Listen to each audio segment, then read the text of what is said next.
ലേവ്യ പുസ്തകം അധ്യായം 15. യഹോവ പിന്നെയും മോശയോടും അഹ്റോനോടും അരുളിച്ചെയ്തത്, നിങ്ങൾ ഇസ്രായേൽ മക്കളോട് പറയേണ്ടത് എന്തെന്നാൽ, ആർക്കെങ്കിലും തന്റെ അംഗത്തിൽ ശുക്ലസ്രവം ഉണ്ടായാൽ അവൻ സ്രവത്താൽ അശുദ്ധനാകുന്നു. അവന്റെ സ്രവത്താലുള്ള അശുദ്ധിയാവിത്. അവന്റെ അംഗം സ്രവിച്ചുകൊണ്ടിരുന്നാലും അവന്റെ അംഗം സ്രവിക്കാതെ അടഞ്ഞിരുന്നാലും അത് അശുദ്ധി തന്നെ. സ്രവക്കാരൻ കിടക്കുന്ന കിടക്കയൊക്കെയും അശുദ്ധം. അവൻ ഇരിക്കുന്ന സാധനമൊക്കെയും അശുദ്ധം. അവന്റെ കിടക്ക തൊടുക്കുന്ന മനുഷ്യൻ വസ്ത്രമലക്കി വെള്ളത്തിൽ കുളിക്കുകയും സന്ധ്യ വരെ അശുദ്ധനായിരിക്കുകയും വേണം. സ്രവക്കാരൻ ഇരുന്ന സാധനത്തിന്മേൽ ഇരിക്കുന്നവൻ വസ്ത്രമലക്കി വെള്ളത്തിൽ കുളിക്കുകയും സന്ധ്യ വരെ അശുദ്ധനായിരിക്കുകയും വേണം. സ്രവക്കാരന്റെ ദേഹം തൊടുന്നവൻ വസ്ത്രമലക്കി വെള്ളത്തിൽ കുളിക്കുകയും സന്ധ്യ വരെ അശുദ്ധനായിരിക്കുകയും വേണം. സ്രവക്കാരൻ ശുദ്ധിയുള്ളവന്റെ മേൽ തുപ്പിയാൽ അവൻ വസ്ത്രമലക്കി വെള്ളത്തിൽ കുളിക്കുകയും സന്ധ്യ വരെ അശുദ്ധനായിരിക്കുകയും വേണം. സ്രവക്കാരൻ കയറിപ്പോകുന്ന ഏതു വാഹനവും അശുദ്ധമാകും. അവന്റെ കീഴെ ഇരുന്ന ഏതിനെയും തൊടുന്നവനെല്ലാം സന്ധ്യ വരെ അശുദ്ധനായിരിക്കണം. അവയെ വഹിക്കുന്നവൻ വസ്ത്രമലക്കി വെള്ളത്തിൽ കുളിക്കുകയും സന്ധ്യ വരെ അശുദ്ധനായിരിക്കുകയും വേണം. സ്രവക്കാരൻ വെള്ളം കൊണ്ട് കൈ കഴുകാതെ ആരെയെങ്കിലും തൊട്ടാൽ അവൻ വസ്ത്രമലക്കി വെള്ളത്തിൽ കുളിക്കുകയും സന്ധ്യ വരെ അശുദ്ധനായിരിക്കുകയും വേണം. സ്രവക്കാരൻ തൊട്ട മൺപാത്രം ഉടച്ചു കളയണം. മരപ്പാത്രമെല്ലാം വെള്ളം കൊണ്ട് കഴുകണം. സ്രവക്കാരൻ സ്രവം മാറി ശുദ്ധിയുള്ളവനാകുമ്പോൾ ശുദ്ധീകരണത്തിനായി 7 ദിവസം എണ്ണിയിട്ട് വസ്ത്രമലക്കി ദേഹം ഒഴുക്കുവെള്ളത്തിൽ കഴുകണം. എന്നാൽ അവൻ ശുദ്ധിയുള്ളവനാകും. 8-ാം ദിവസം അവൻ 2 കുറുപ്രാവിനെയോ 2 പ്രാവിൻ കുഞ്ഞിനെയോ എടുത്ത് സമാഗമന കൂടാരത്തിന്റെ വാതിൽക്കൽ യഹോവയുടെ സന്നിധിയിൽ വന്ന് അവയെ പുരോഹിതന്റെ പക്കൽ കൊടുക്കണം. പുരോഹിതൻ അവയിൽ ഒന്നിനെ പാപയാഗമായിട്ടും മറ്റേതിനെ ഹോമയാഗമായിട്ടും അർപ്പിക്കണം. ഇങ്ങനെ പുരോഹിതൻ അവനു വേണ്ടി യഹോവയുടെ സന്നിധിയിൽ അവന്റെ സ്രവത്തിന് പ്രായശ്ചിത്തം കഴിക്കണം. ഒരുത്തന് ബീജം പോയാൽ അവൻ തന്റെ ദേഹം മുഴുവനും വെള്ളത്തിൽ കഴുകുകയും സന്ധ്യ വരെ അശുദ്ധനായിരിക്കുകയും വേണം. ബീജം വീണ സകല വസ്ത്രവും എല്ലാ തോലും വെള്ളത്തിൽ കഴുകുകയും അത് സന്ധ്യ വരെ അശുദ്ധമായിരിക്കുകയും വേണം.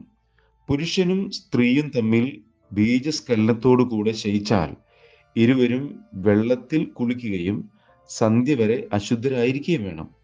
ഒരു സ്ത്രീ സ്രവമുണ്ടായി അവളുടെ അംഗസ്രവം രക്തമായിരുന്നാൽ അവൾ 7 ദിവസം അശുദ്ധയായിരിക്കണം. അവളെ തൊടുന്നവനെല്ലാം സന്ധ്യ വരെ അശുദ്ധനായിരിക്കണം. അവളുടെ അശുദ്ധിയിൽ അവൾ ഏതിന്മേലെങ്കിലും കിടന്നാൽ അതൊക്കെയും അശുദ്ധമായിരിക്കണം. അവൾ ഏതിന്മേലെങ്കിലും ഇരുന്നാൽ അതൊക്കെയും അശുദ്ധമായിരിക്കണം. അവളുടെ കിടക്ക തൊടുന്നവനെല്ലാം വസ്ത്രമലക്കി വെള്ളത്തിൽ കുളിക്കുകയും സന്ധ്യ വരെ അശുദ്ധനായിരിക്കുകയും വേണം. അവൾ ഇരുന്ന ഏതൊരു സാധനവും തൊടുന്നവനെല്ലാം വസ്ത്രമലക്കി വെള്ളത്തിൽ കുളിക്കുകയും സന്ധ്യ വരെ അശുദ്ധനായിരിക്കുകയും വേണം. അവളുടെ കിടക്കമേലോ അവൾ ഇരുന്നതിന്മേലോ ഉള്ള ഏതാണെങ്കിലും തൊടുന്നവൻ സന്ധ്യ വരെ അശുദ്ധനായിരിക്കണം. ഒരുത്തൻ അവളോട് കൂടെ ശയിക്കുകയും അവളുടെ അശുദ്ധി അവന്മേൽ ആകുകയും ചെയ്താൽ അവൻ 7 ദിവസം അശുദ്ധനായിരിക്കണം. അവൻ കിടക്കുന്ന കിടക്കയൊക്കെയും അശുദ്ധമാകും. ഒരു സ്ത്രീക്ക് ഋതുകാലത്ത് അല്ലാതെ രക്തസ്രവം ഏറിയ ദിവസം ഉണ്ടാകുകയോ ഋതുകാലം കവിഞ്ഞു സ്രവിക്കുകയോ ചെയ്താൽ അവളുടെ അശുദ്ധിയുടെ സ്രവകാലമൊക്കെയും ഋതുകാലം പോലെ ഇരിക്കണം. അവൾ അശുദ്ധയായിരിക്കണം. രക്തസ്രവമുള്ള കാലത്തെയെല്ലാം അവൾ കിടക്കുന്ന കിടക്കയൊക്കെയും ഋതുകാലത്തിലെ കിടക്ക പോലെ ഇരിക്കണം. അവൾ ഇരിക്കുന്ന സാധനമൊക്കെയും ഋതുകാലത്തിലെ അശുദ്ധി പോലെ അശുദ്ധമായിരിക്കണം. അവ തൊടുന്നവനെല്ലാം അശുദ്ധനാകും. അവൻ വസ്ത്രമലക്കി വെള്ളത്തിൽ കുളിക്കുകയും സന്ധ്യ വരെ അശുദ്ധനായിരിക്കുകയും വേണം. രക്തസ്രവം മാറി ശുദ്ധിയുള്ളവളായാൽ അവൾ 7 ദിവസം എണ്ണിക്കൊള്ളണം. അതിൻ്റെ ശേഷം അവൾ ശുദ്ധിയുള്ളവനാകും. 8-ാം ദിവസം അവൾ 2 കുറുപ്രാവിനെയോ 2 പ്രാവിൻ കുഞ്ഞിനെയോ എടുത്ത് സമാഗമന കൂടാരത്തിന്റെ വാതിൽക്കൽ പുരോഹിതന്റെ അടുക്കൽ കൊണ്ടുവരണം. പുരോഹിതൻ ഒന്നിനെ പാപയാഗമായിട്ടും മറ്റേതിനെ ഹോമയാഗമായിട്ടും അർപ്പിക്കണം. ഇങ്ങനെ പുരോഹിതൻ അവൾക്ക് വേണ്ടി യഹോവയുടെ സന്നിധിയിൽ അവളുടെ അശുദ്ധിയുടെ രക്തസ്രവം നിമിത്തം പ്രായശ്ചിത്തം കഴിക്കണം. ഇസ്രായേൽ മക്കളുടെ നടുവിലുള്ള എൻ്റെ നിവാസം അവർ അശുദ്ധമാക്കിയിട്ട് തങ്ങളുടെ അശുദ്ധികളിൽ മരിക്കാതിരിക്കേണ്ടതിന് നിങ്ങൾ അവരുടെ അശുദ്ധിയെക്കുറിച്ച് അവരെ ഇങ്ങനെ പ്രബോധിപ്പിക്കണം.